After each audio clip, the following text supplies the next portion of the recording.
Hello, welcome to TrueHoop with me, Jarod, Hector, and live on location, Coach David Thorpe. How are you, sir?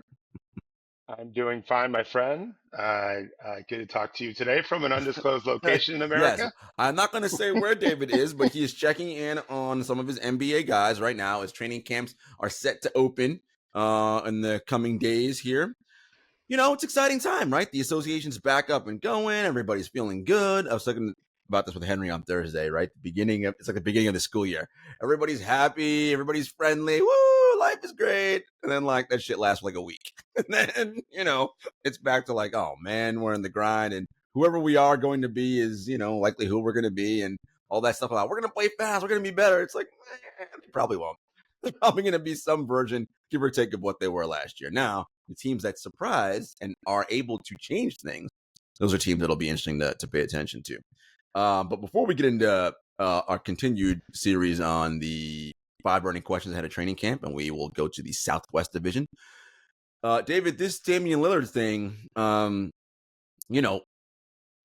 has started again. And you can look at this a couple of ways. One of the reasons why it started again is because, as I mentioned, training camps are going to open, which means GMs and head coaches are about to have press conferences.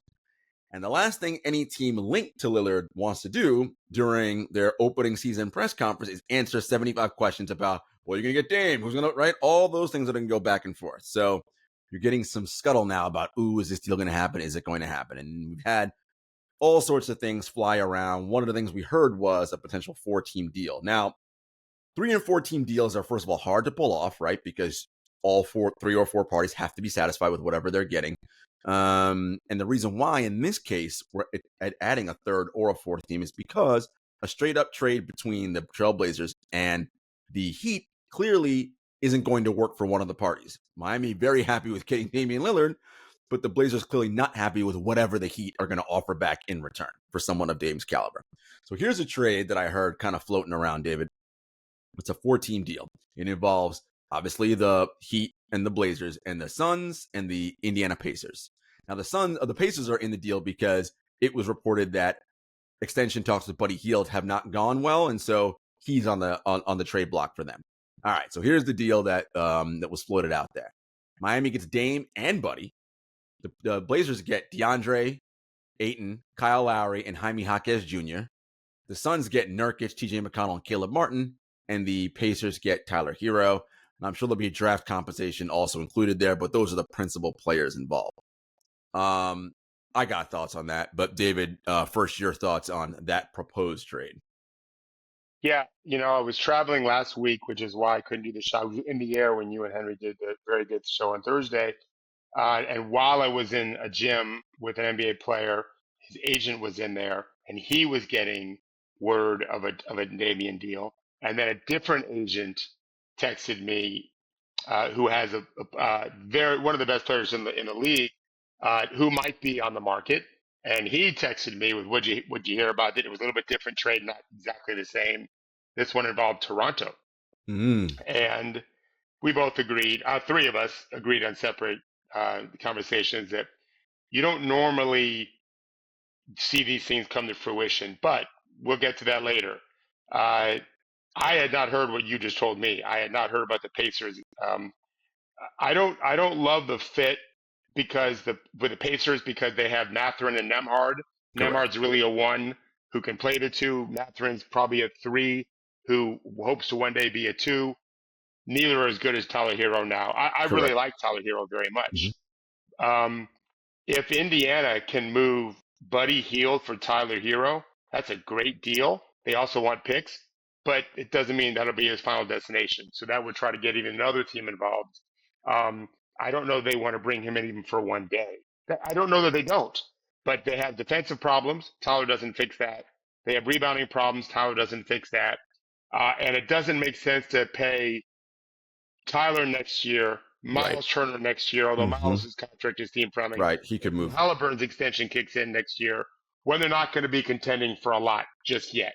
Getting Tyler here in a year from now, if Mathurin and Nemhard don't become the 2 that you want, the backcourt teammate Tyrese, Hero makes more sense, but you're not going to get a chance to see it if you bring Tyler in now. But again, this isn't. I don't like calling players assets, as you know, they're human beings. Mm-hmm. But if we can remove that and just look on paper, cross out Buddy Hield, add maybe a draft pick or two, and Tyler Hero. Good job by Mm-hmm. Indiana from an Mm-hmm. asset acquisition standpoint. Mm-hmm. Um, but it accomplishes what Dame wants, obviously. Mm-hmm. The Ayton for Nurkic doesn't seem to carry any Seems weight for stupid as Phoenix. hell to me. That makes no sense at all. Because here's the thing, David. You're trading, and look, everyone's down on Ayton because he had a bad year last year. I understand that. But Ayton's 24 years old, and you were trading him for a older, worse version who's often injured in Nurkic and TJ McConnell and Caleb Martin. The Suns have rebounding, rim protection, and paint defense problems. How do those guys help that? They don't. So if you're Phoenix, that is the dumbest trade ever. And they should, and if they actually made that trade, James Jones should be fired for malfeasance, because that's just that's terrible. Yeah. To be clear, the two different deals that I was talking to the agents about on Thursday of last week, none of that, they've never been reported. This is behind the scenes stuff. Mm-hmm. They're much more likely Mm-hmm. to happen. And if you want to get into it now about Mm-hmm. why it is, here's a scenario that an agent painted to me this morning. This is a different agent who has a very high level player who may or may not be traded. He doesn't know. He said to me, if Lillard doesn't report to get his physical, Mm-hmm. then there can't be a trade. Right. So if they do a trade, he doesn't report to the physical, the trade's gone. Mm-hmm. Well, he ain't the only guy being traded. Correct. So now Portland doesn't care, but whoever else is involved in a deal in playoff contention, Mm-hmm. ostensibly, which is why you're going for Dame, Mm-hmm. and now you find out that the trade didn't happen, that's going to ruffle feathers. Mm-hmm. So more importantly than that, that's just one example. You have just a code of secrecy. Remember Yes. this: no one knew Masai traded for Kawhi. Correct. And that's 90+% of the deals. That doesn't mean you don't hear rumblings about a potential for a trade, but normally you don't get Mm-hmm. many details, if any details, until it's done.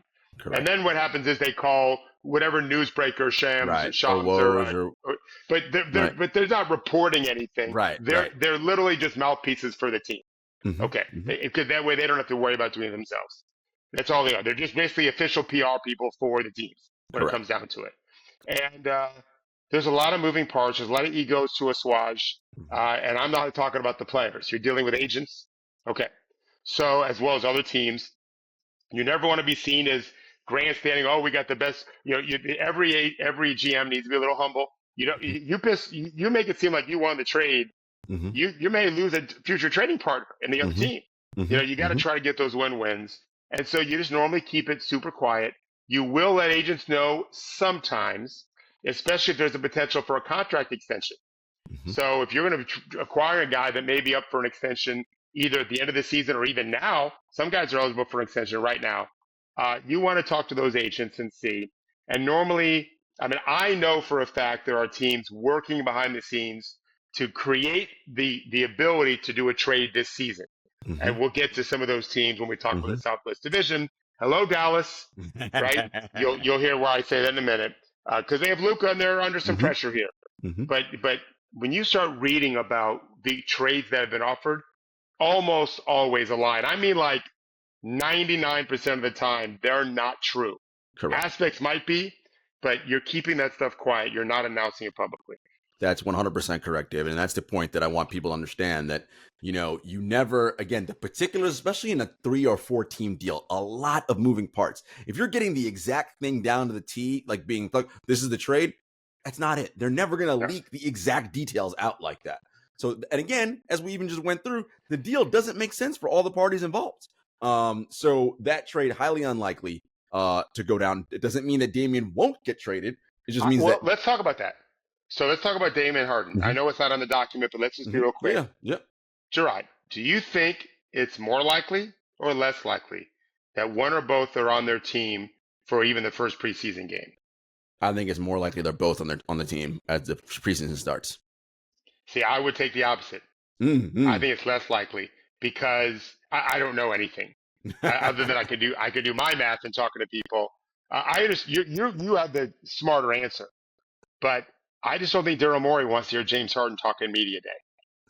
Well, that could be true. That could be true. Yeah. I So think Harden, yes. Mm-hmm. yeah, Dame is less of a threat, right? Mm-hmm. Mm-hmm. Dame is less of a threat, probably. Mm-hmm. But I just have the feeling that the domino is going to drop, and we're going to see two different deals in the next week. Because other than And Dallas that and Minnesota, it October 2nd is media day typically. and that ties into what you just said, which is you never hear about anything until it's actually done. Right. All we're hearing is scuttle around Damian Lillard. We haven't heard boo about Harden being leaked, right? Which tells me, based on what David said in our experience in the league, a deal is probably imminent somewhere, and we're just waiting on the final pieces, then the trigger to get pulled. That's an excellent way to put a bow on that. Yeah, I think so. I think that in the case of Daryl Morey, think about what Philly's gone through. They have the never-ending MB drama. Not that it's the Mm-hmm. worst. He's the MVP. Right. Mm-hmm. Okay. The Ben Simmons thing was Mm-hmm. pretty bad, right? Mm-hmm. Doc Rivers thing, pretty bad. Mm-hmm. The James Harden getting him, and now James Harden leaving. Just James Harden leaving, it all adds up to Philadelphia deserves just a fresh start to go into a And season. to your point, also, David, as we talked about it in previous episodes, they got to keep Embiid happy, right? If that's the guy that they're, and could be someone who's like, I don't like what you guys are doing here. Get me out of here, right? And we also said, look, Jarod could be looking at the future down the road and saying, look, this may be the best Joel Embiid's ever going to be an MVP. The likelihood that he repeats, probably not high. Maybe he moves on them now, gets rid of both of them, and they rebuild around Maxey, picks, and a bunch of young talent coming in. Who knows? I'm not saying that's definitely happening, but let's put it like this. Morey's smart. I guarantee you he's thought about that at least once, doing that possible scenario. So we shall see what goes on from there.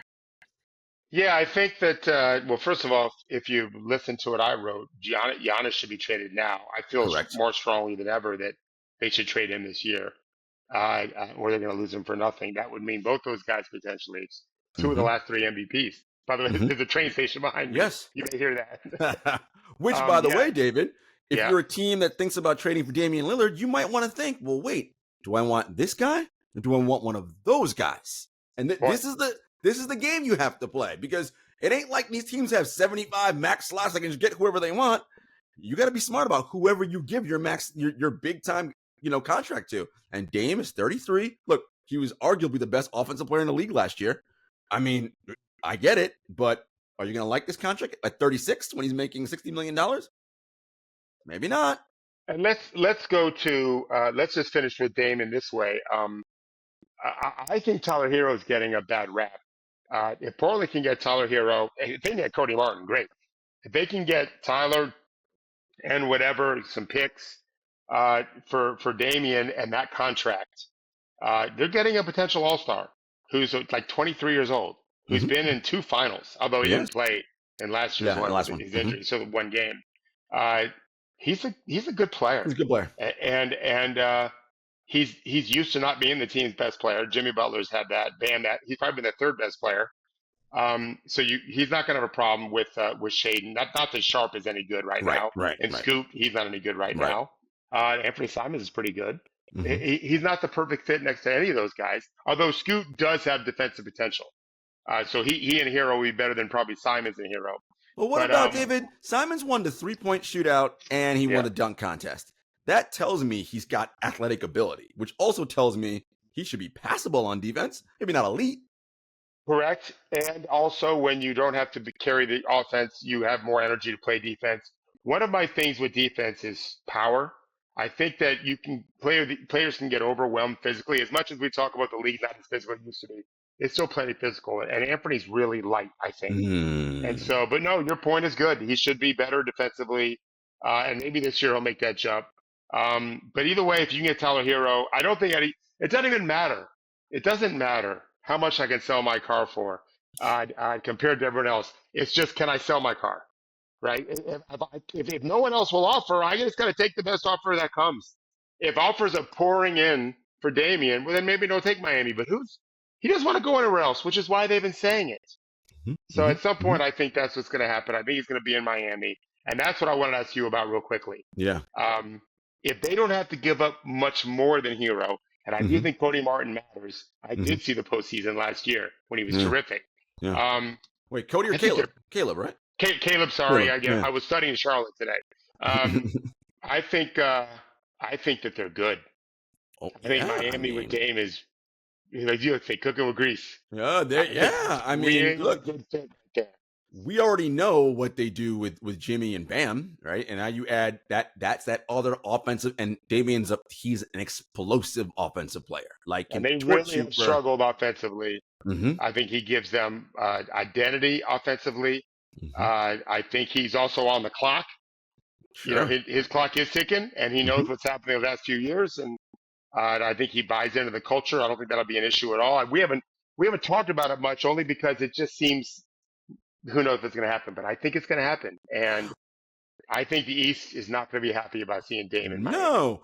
And look, also look, Spo's great, and they're gonna scheme a little bit defensively around Dame because he's small, and he's Yeah, gonna have to buy in on they're that used to end that and though. not be a They're used to that, turnstile. Like, right? right? But He's they're used to gotta. that. Yeah, They did that with Hero, right? that's true. Yep, yep. It's very true. Very true. Yeah. Very true. And So yeah, and it'll be interesting to see. and Spo and Pat aren't afraid to coach him up, Oh, just right? Spo will definitely not be afraid to call out his lack of defensive. Oh, Right. without a doubt. Right. So And yeah, so will I think Jimmy and all his teammates. right. So you know. Good point. Yeah, good point. Very good point. Yeah. So look. I know Miami fans want this so bad, and I get it. I understand you want it badly. Maybe it happens, maybe it doesn't. But let's just let it ride out, see what happens. And again, no guarantee that he goes and you win the championship. That's not a foregone conclusion. There's a lot of things that have to transpire over the course of the season. But again, as David said, I like to say you'll be cooking with grease if that actually works. And all you have to give up is Hero and some picks. We'll see. All right, David. We're continuing our trek through the NBA's divisions. Henry was so happy last week. We got to do the Northwest Division and talk about his Blazers. He quoted you extensively in your lengthy conversation. We're going to do the Southwest Division today. A division we like, of course, because the Memphis Grizzlies are there. It's also a division that has all the Texas teams in it. And it has a team in New Orleans that can do a lot of work in terms of trade with all the different draft capital they have and young players. Hey, Jarod, I hadn't thought about it. You were just saying the Southwest Division. I knew we were doing this, but I mean, you're talking about really, really talented division Yes, representing now and later, right? correct. Yeah. Correct. This division has arguably going to be the rookie of the year in Wemby, right? So we got the Spurs, and you're the team that won it the last 3 years in the Memphis Grizzlies, 2 seeds in the playoffs, who have their own issue with John Moran, which I'm sure we'll get to when we talk about them. But let's start up top. So we go alphabetical. The Dallas Mavericks. You take the floor. What is your burning question for Dallas? Well, I want to first say props to what Luca looked like in the World Cup. He Yeah. looks really Mm-hmm. fit. I'm working on an article, as you know, where I'm Mm-hmm. saying that I think he's the most likely MVP candidate, and I'll explain why. Um, and so, what do you do if you're Dallas? You've got Kyrie, the best teammate Luka's ever had, with a camp in place for the Mm-hmm. first time. They're probably going to be helped to start the season by starting a week earlier, going to Abu Dhabi to Mm-hmm. play Minnesota, maybe twice. Then Mm-hmm. they go to Real Madrid Mm-hmm. to play. They go to Madrid to play Real To play Real Madrid, which would be Madrid. Mm-hmm. interesting, pretty cool. And so there'll be a little bit of a head start, maybe just a little bit. I don't think Kyrie. I just listened to Jason Kidd's podcast with Mark Stein. I don't remember if they said this, but my people tell me Kyrie has not shown up yet. Today's Monday. I do expect that he'd be with the team Monday. Camp starts for them on Wednesday, and I think Mark Stein said everyone had to be there by Tuesday. So my guess is he shows today. He may not play at all. Um, I I wonder. My burning question is when do they trade Derek Lively and Omax Prosper? And the reason why I say that is because Mm. Jason Kidd said on his show, one or both may start in the preseason. They may start, and they say with the big guys, he's talking about Grant Williams starting at 4. We don't know yet at 5. And then you've got obviously Luca Luka. Mm-hmm. and Kyrie, Mm-hmm. right? So do you start 2 rookies? You start 1 with Timmy Hardaway. Dwight Powell could be the starting 5, obviously. Um, the reason why I say this is because Dallas definitely has their eyes on other people. Um, why wouldn't they? They want Yes. that third guy to go with Yeah. Kyrie and Luka, right? Yeah. What have they ever had to move? Well, they've got Josh Green. I Mm-hmm. don't think Seth Curry will matter so much. But Lively and Prosper with 2 first-round picks who looked Mm-hmm. good this summer. Prosper probably looked better. Lively was the number one player in his class, and it's just going to be a later bloomer. But Mm-hmm. I'm very high on him. Super crazy, quick and athletic, quick twitch guy at nearly 7 feet. Great lob threat. If you're a team looking to move your solid, if not all-star level player in return for a youth, well, these two guys fit the bill. That works. They Yep. absolutely. Prosper was drafted, I want to say 24, but looks to be a better player than that. And then again, Lively's this athletic 7-footer who can absolutely find a place in the league as a starter. Forget about Mm-hmm. being a star, even just a Right. starter. He's got the makeup for that. So, how do they do it? Do they play these guys and just force feed them and trust that Luke and Kyrie lift the boat? Right. Mm-hmm. And then the rookies play better and build more value? Or do they decide, which is not typical, as you know, and Henry used to always talk about this, the teams that are ready to win now don't want rookies. Correct. And yet I think there's an argument that no, who You knows how should. long Kyrie's going to have. Well, Let's yes. let's get Luke excited about them for the next 4 or 5 years after that. It's a fair question. But either way, I think we see these young guys play some. Rashawn Holmes may make a return. Mm-hmm. From he was in nowhere land in Sacramento last year. Grant Williams out of Boston, Mm-hmm. that's an interesting too. But to me, the big thing is how do these rookies fit in, and are they going to be moved for something higher level players? I love that you went there because I think the piece that matters, particularly with Omax and with Lively, is the head coach and Jason Kidd. Veteran, former players like Kidd who turn head coach often don't like young players and rookies. Most NBA coaches, for whatever reason, don't like playing because they make mistakes. As it always says. But your job as a coach is to coach them up. All right, give them oxygen, let them breathe, all the good things, all the royal jelly. But royal jelly is not something that's in abundance in this league. Certainly not in Dallas. And so let's talk about royal jelly. I didn't bring this up. You did. I'm yeah, really glad you did. Listen to this, Jarod. So Jason Kidd's talking to Mark Stein, my dear friend Mark, mm-hmm. and he mentions that he spent, I want to say, like a week in Slovenia visiting Luka with his family. Jason brought his family, who I don't know anything about his family. Brought his family, said a beautiful city, beautiful country. He went to 2 team Slovenia practices. Great. Later, he mentions how he went to Grant Williams' first foundation, maybe a golf event. I'm not sure. I was walking, it was windy, but it was some foundational event. Very cool. He didn't mention going to Derek Lively's hometown or Max Prosper's hometown. I'm not saying he didn't. I'm not saying he didn't. He but just he didn't mention say it. My guess is he didn't. They were in Dallas a lot this summer. They were in LA at the team some. But I can just tell you, he ain't around those guys a whole lot. This is your point, right? Mm-hmm. That would have been. Do you know what Pop did the first summer they drafted Tim Duncan? Hung out on the beach with them in the Virgin Islands. See what I'm saying? Hello. This is what I'm saying. Yeah, so, exactly. You're making a good point. So to me, as David said, those guys not long for Dallas, likely. Now, here's my burning question. As you said, Kyrie is Luka's best teammate talent-wise he's ever played with. For sure. But what version of Kyrie are they getting? What I mean by that is he's now signed his extension. Is he going to be the reliable guy who shows up to work all the time and does what he's supposed to do and doesn't cause any distractions away from the team? Past history would suggest no, right? He has not played a season where something hasn't happened in, 4 years? Cleveland? Last time Cleveland, I think, was the last time there was nothing that went down. Listen, if he can play 65 games and, you just do injury maintenance and whatever is why he misses the rest and it's not PTO and whatever, they're going to be excellent. But I have no personal confidence that is going to be the case because history has shown me something will come up somewhere on the line and he's going to just do whatever he wants to do. Well, so that's why I don't know about those 2 rookies.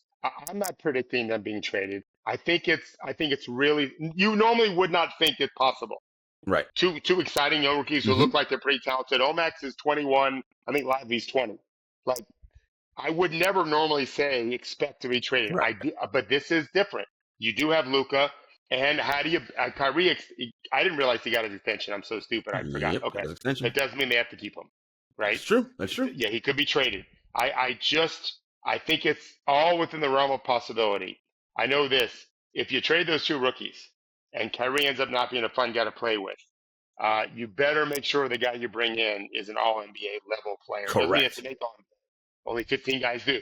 There's Mm-hmm. probably 20 guys in Mm-hmm. that same top 15. So you better make sure you get one of those guys, and that's a hedge if Kyrie ends up flaking out. Which Mm-hmm. I mean, he hasn't been there. He's not Yeah. there now. I think I heard he was doing something in China. Fine, I have no problem with that. Fine. Whatever. Yeah. But you could have finished up on Sunday. You could have finished up on Saturday or Friday.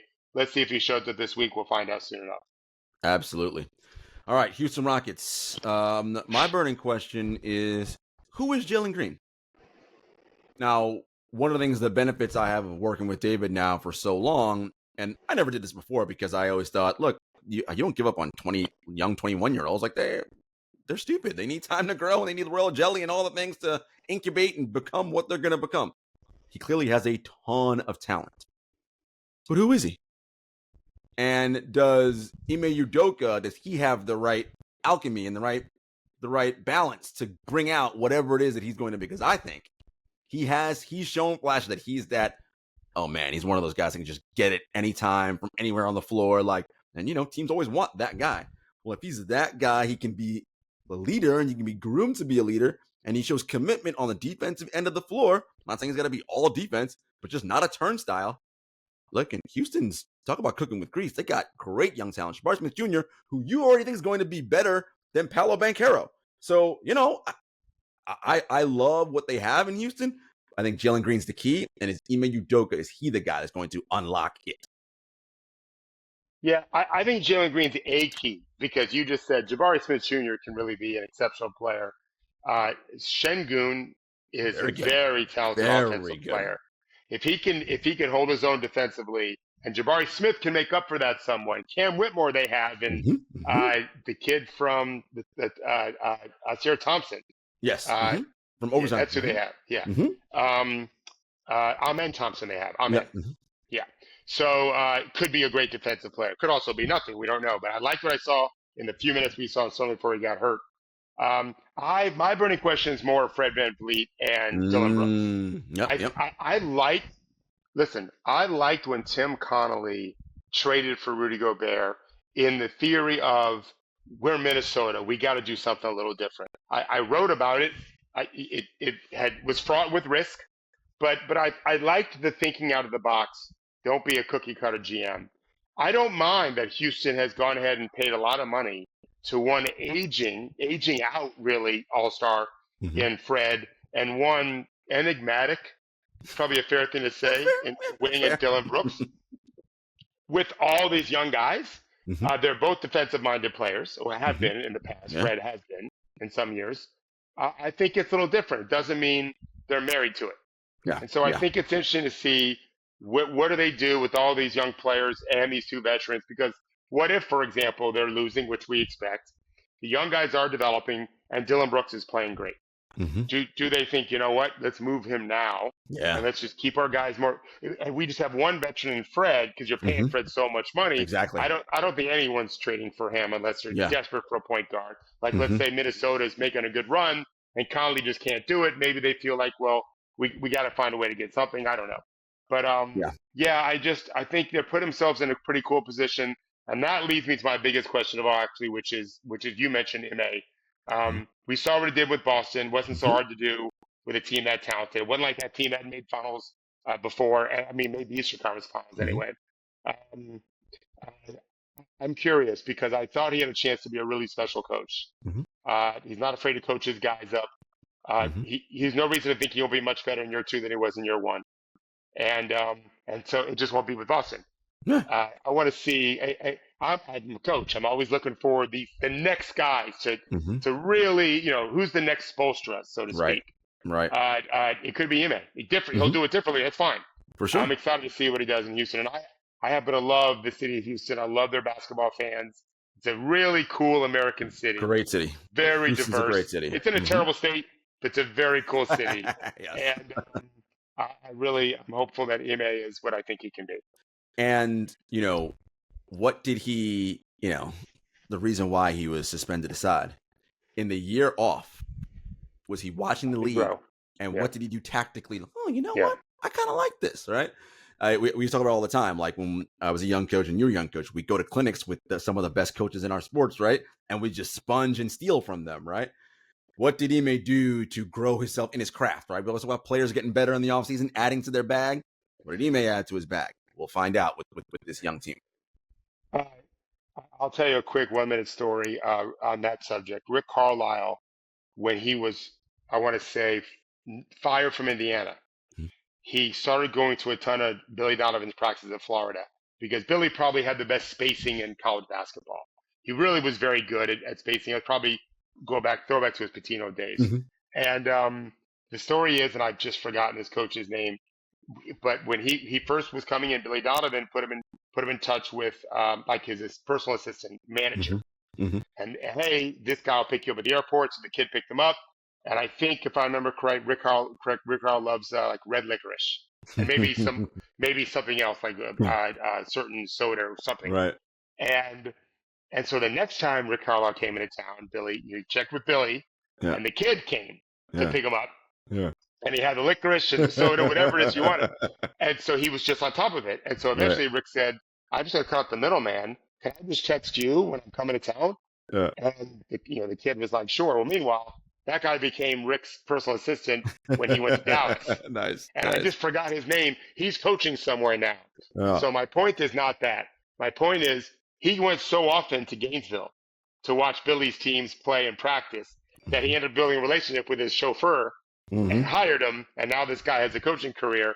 That's what you're talking about. My kid Ryan Pannone travels Europe in the summer catching practices in the EuroLeague typically. So yes, what did Ime do in his season off? We'll find out coming up here very soon. We sure will. All right, guys, we'll be back after this brief commercial break. All right, David, your team and my team, the Memphis Grizzlies. Not my team. I know. Okay. Well, you go first with your burning question. Oh boy, Yeah. Oh boy is right. If I don't normally like just looking at any one player, but I can't help but look at your favorite player because I love him. I don't love Memphis. I love Jarod Jackson Jr. And I left a little bit disappointed with the World who Cup. cares though? It's Team USA. It's a different game. Right. I saw some good things too. I want him to compete. Was he all NBA this year? No, I don't think he was all defense. Oh, right. He was obviously defensive player of the year. Yep. I'd like to see him make a big jump also I in agree. scoring, efficiency, and maintain that defensive ability, be like Rudy and get a second one in a row. I think that he can be the anchor until Ja gets back. And I'm really hoping that he does. He grew up a little bit, a little more impulse control defensively. Please stop fouling as much as you do, and compete to be a power forward, first, second team power forward in All NBA. I would love to see that. And I want to be clear, folks. When David says grow up a little, he's not talking about anything off the court as it relates to Ja. He's talking about his puppy dog tendencies on to jump at every and foul. Because as I've said a million times, you being off the floor is a detriment to your team. Yeah. Because you are that good. And in my opinion, it's stunting his offensive growth because you're not having enough time to be on the floor and get in the rhythm and do what you got to do offensively. For me, my burning question is much like I wonder, what did Ime learn in the offseason? What did John Morant learn this offseason? He's going to be missing the first 25 games of the season, so he won't be back till end of December. I think I did the math, maybe early January, sometime around there. Look, that's a lot of games to miss. And you're going to be without the thing you love, in theory, hopefully in practice too. But are you now realizing I am the face of not only a franchise, but potentially the face of the NBA going forward? And we talked about what you have to gain for your family and future generations and all of that. There's a lot. The world, when people say the world is your oyster, no, the world is literally your oyster, young man. Very few people have that kind of ability. So have you realized, man, I could have thrown this shit all away over some stupid shit, really stupid shit. Because game-wise, I think, he's excellent. Now, as far as basketball, while you're away, did you learn to work on that float game a little bit? Have you improved as a shooter, right? So you now have the ability to, if you have to come guard me out to three, so now you don't know, am I going to pull up and shoot or am I going to blow by you? Now it's, fuck, we can't guard this dude because You might blow bys, you might shoot the three, right? And I'm not saying you got to be Steph Curry shooting the three, but what, 37%? Can you do that? 36? I'll probably take, right? I mean, if we can do that, get a little bit of that float game working, that first and second box scoring, as David always talks about. Because what I worry about too, David, is the reckless abandon at the rim with those big giants.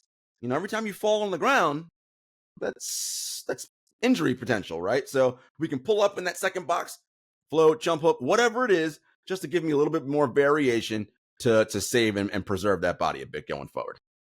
Yeah, of course, there's a lot riding on how Ja does.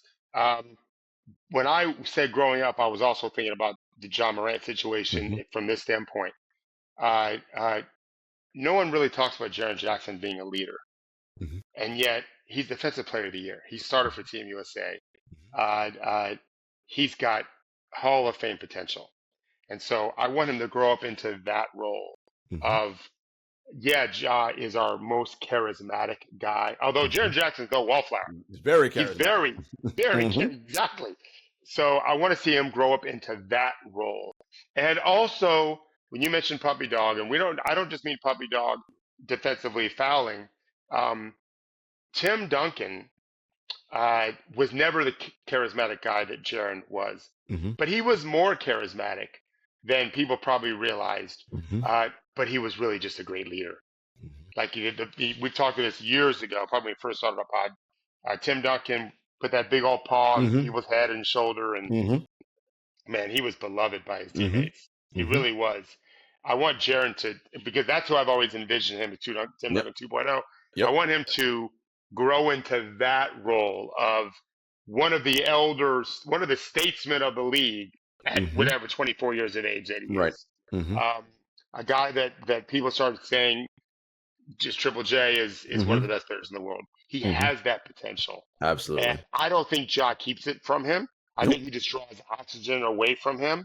That could be a good thing, though. Well, he won't be there to start. The team needs a voice. Could be Desmond Bane, who's very good. Very good. Steven Adams is the perfect bodyguard. The perfect bodyguard. Remember, Memphis is famous for the barking, right? Pissing people off. But Dylan Brooks isn't there anymore. Correct. So you don't need to do that, guys. I don't know that it helps you at all. I'd rather you humbly just kick people's asses. That's personal preference for me. I think it's better for you to do that. I'd like to see him take that lead because I think he's capable of doing that. I love it. No, I'm with you 100%. Look, we think the world of Jaren and think he could be incredible. And honestly, again, when you have a duo like Tripp and John Morant, that I mean, you sleepwalk into 53 plus wins every season, assuming health, just because you got those two guys, right? And you should be able to compete for, deep runs into the playoffs every year, providing that your team does everything else smart around you. All right. An interesting team next, David, that, man, they could do so many things, but they have one big question. They have a lot of questions. New Orleans Pelicans, what is your burning question for them? It's going to be the same. I mean, you're right in that there's a litany of things we could say, but we both are dying to see what Zion has. I mean, he's talking about a guy that could be the MVP of the league. Damn right. You wrote that. He was going to be it last year, and if he was healthy. 2 years ago. 2 years ago. 2 years ago. That's how good he is. I think 2 years ago. Then he got hurt right away. Kiss of death for me. I mean, he's a game changer. If Zion Williamson is healthy and fit, and by all accounts, we think that's the case. Yes, correct. And I'm not going to lie. I have Corey Brewer. I'm not texting him. I'm not called him. He's busy with his thing. I'll see him soon enough. I'll see Zion soon enough. But if it's true that he's in shape, watch out. Because he is just a holy fucking monster on offense. Fucking monster. And now Brandon Ingram slots into his role as secondary scorer, which he's going to be the best in the league at as a secondary scorer. CJ isn't great at quarterbacking. That's an issue. They do have some problems there, but you can make some moves too. For sure. Trey Murphy as a shooter, perfect. Well, perfect next to this guy. Except 12 weeks out for Trey Murphy because of the injury. Remember, he got hurt. Right, but they got Herb Jones to start. Yes, they got Herb. Yeah. So Herb will get good experience. That'll be good to build a defensive base. But as you get into the playoffs, And if Trey's back, he's one of the best shooters in the league. He's Yes, he such a is. perfect fit next to Brandon and Zion, I think. Mm-hmm. Valanciunas at 5. Do you go small with Zion some at 5? I think they have options with that. They've got Jose Alvarado off the bench, change Mm-hmm. things up defensively and pick up your defensive intensity. Willie Green might lose his job if things don't go well this year. I'm really rooting for him. Yeah. If Zion plays to his potential, I mean, that's 45 wins right there. It really is. So good this They're in dude the is. playoffs. 45 Yeah. wins with Zion. Just Yeah. that alone. Look, Yeah. I'm with you. That's where I'm looking as well. They're also an interesting team, David, because David Griffin, executive vice president of the team, has stockpiled a bunch of draft picks and draft capital. A lot of room they can do. Yeah. So they can A lot of moves. maneuver. And you've always said next to Zion, what would work would be a stretch 5, right? Someone to play 5 out. Well, there is a center in Minnesota, not named Rudy Gobert, who, well, changed the scenery. Yeah. Well, I said that. Yeah, I think I said that this weekend about bringing Cat to New Orleans with Zion. But there's also Tyus Jones. mm-hmm, I think mm-hmm, is a guy that really fits in Minnesota well, and is from Minnesota as it turns out. But I also like him for New Orleans. They don't need anything but a table setter. correct. I mean, score a little bit. He's had wins before. He knows how to play with stars. Mm-hmm. Washington has no need for a guy that's stable when they're just starting over in a sense. They could use, and then you let CJ come off the bench, and you could start CJ 2 as a 2. Let Brandon play the 3. So think about that: Jones, Ingram, CJ, and Zion, whoever. It's a pretty good group. So I think your point is right. They do have some picks and players, other young players that they can move. They are definitely, if you look at elasticity of a team, Mm-hmm. they probably have as wide a range as almost anyone because they Yep. can really get to 50 plus wins. Or if Zion isn't so good, they could be in the low 30s and kind of reboot. Right. And that's the key, right? As we said, it's Zion. We talked about all the stuff going on with him in the offseason, Yeah. dedication, what he needs to do. Look, if it is in fact true that he is what he's supposed to be and basketball has become the main thing again, oh boy, look out. Could be exciting down in New Orleans. All right, the last team, and maybe the team that everybody's gonna be the most excited about in this division, mainly because of the 7'4" Frenchman that they have on their team, the San Antonio Spurs. My big question is, how will the Spurs decide? Oh, let me phrase that. How will the Spurs and Victor deal with adversity early? Because it's coming. Adversity for sure. It's just the fucking NBA, best basketball league in the world.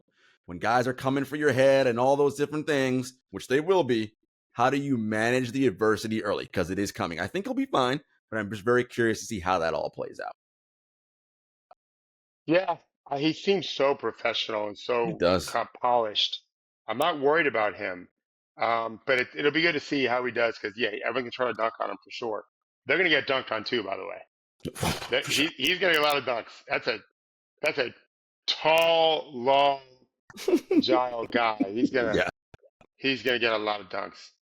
Rudy Gobert has led the league in dunks a few times.